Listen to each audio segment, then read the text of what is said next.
Hi friends, welcome back to Anu story world. Panchatantra కథల్లోకి అందరికీ స్వాగతం. ఇవాళ మనం చెప్పుకోబోతున్న కథ ఎలుక కాకి. ఎలుక కాకి ఈ రెండింటి మధ్య జాతి వైరం ఉంది కదా, వీటి మధ్య స్నేహం ఎలా సంభవం అవుతుంది? దానికి సంబంధించిన కథే ఇది. తన సహాయం కోరి వచ్చిన తన మిత్రుడు చిత్రగ్రీవుణ్ణి, అతని పరివారాన్ని చిక్కు నుంచి విడిపించి ఎంతో తృప్తిగా కలుగులోకి వెళ్ళిపోయింది హిరణ్యకుడు. ఇదంతా చెట్టుపై నుండి చూస్తున్న లఘుపతనకమనే కాకి, ఆహా, స్నేహం అంటే ఇది కదా అంటూ ఎంతో పొంగిపోయి ఎలాగైనా సరే హిరణ్యకుడితో స్నేహం చేయాలని నిర్ణయించుకుంది. దాని కలుగు ముందు చేరి, ఓ ఎలుకరాజా అని పిలిచింది. ఆ పిలుపు విన్న హిరణ్యకం, నీవెవరు? నాతో నీకేంటి పని అని అడిగింది. నీ బలం తెలిసే నేనిలా వచ్చాను. నీ మిత్రుని పట్ల నీవు కనపరిచిన మైత్రి చూసి నీతో స్నేహం చేయాలని వచ్చాను. నీవెంతో మంచివాడివి, నాకు నీతో స్నేహం చేసే అదృష్టాన్ని ప్రసాదించు అంటూ కోరుకుంది లఘుపతనకం. నీవు నన్ను తినేవాడివి. సృష్టి ధర్మం ప్రకారం నేను నీకు ఆహారం కావలసిన వాడిని. పగవారి మధ్య మైత్రి ఎలా సంభవం? స్నేహం ఎప్పుడు తగిన వారి మధ్యనే సాధ్యమవుతుంది అంటూ చెప్పింది ఎలుక. నీతో స్నేహం చేయకపోతే నేను ఇక్కడే చచ్చిపోతాను అంటూ పట్టుబట్టింది కాకి.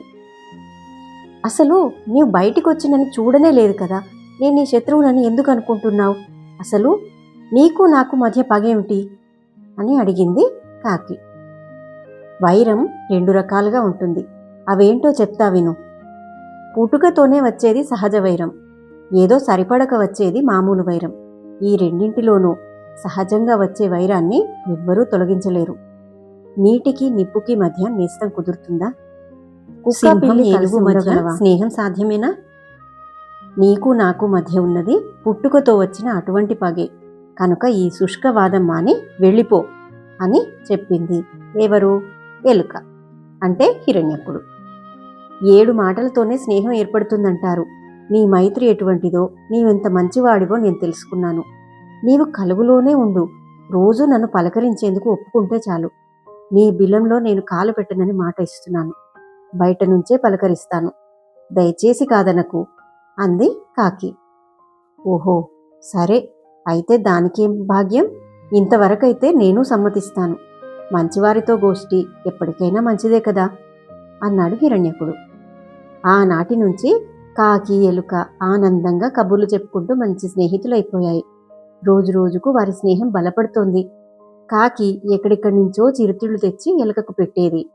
ఎలుక కూడా తనకు దొరికిన ఆహారాన్ని కలుగులో నుంచి బయటికి తోసి తిను అని చెప్పేది. తనకు కలిగింది ఇవ్వడం, ఇచ్చిన వాటిని తీసుకోవడం, తన రహస్యాలేవో చెప్పడం, చెప్పిన దాన్ని వినడం, తినడానికి ఇవ్వడం, ఇచ్చిన తిండిని తినడం, ఇవే ప్రేమను ప్రీతిని తెలిపే గుణాలు. కానుకలిస్తే దేవతలే సంతోషిస్తారు.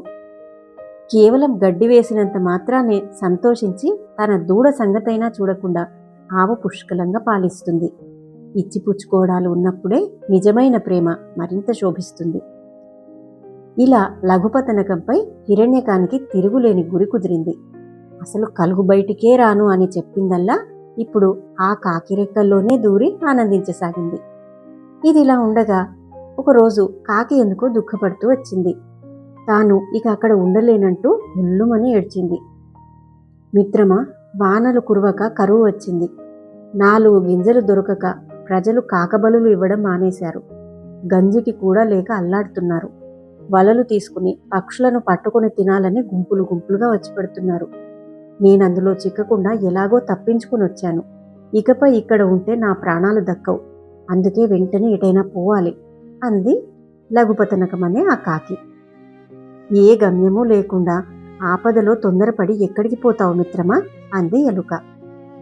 దక్షిణ భారతంలో ఒక కీకారణ్యం ఉంది. అందులో ఒక పెద్ద చెరువు ఉంది. ఆ చెరువులో మందరకం అనే తాబేలుంది.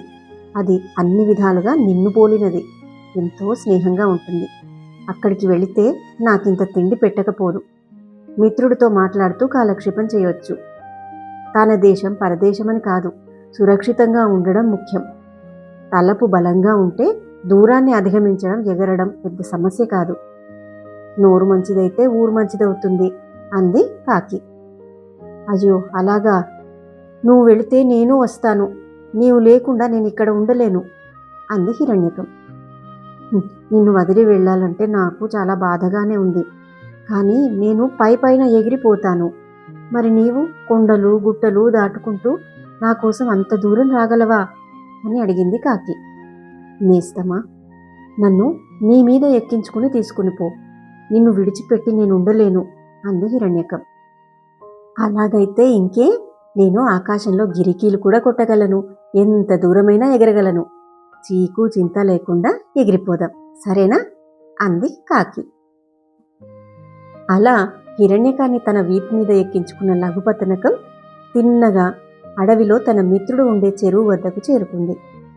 అదేదో మామూలు కాకి అనుకుని గుర్తుపట్టక మందరకం అంటే తాబేలు గభాల్న భయపడి నీటిలోకి వెళ్ళిపోయింది. అప్పుడు కాకి, ఓ మందరక, కాస్త పైకిరా, నేను నీ స్నేహితుడిని వచ్చాను, అంత దూరం నుండి నీ ఒడిలోకి వాలాలని వచ్చాను.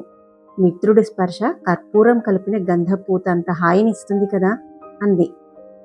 ఆ మాట వినగానే ఆ గొంతును గుర్తుపట్టిన మందరకం ఎంతో ఆతృతతో బయటకు వచ్చి తన మిత్రుణ్ణి ఆదరంగా కౌగిలించుకుంది. కాసేపు ఆ మాట ఈ మాట మాట్లాడుకున్న తర్వాత, అది సరే గాని ఈ ఎలుకను తీసుకొచ్చావేమిటి?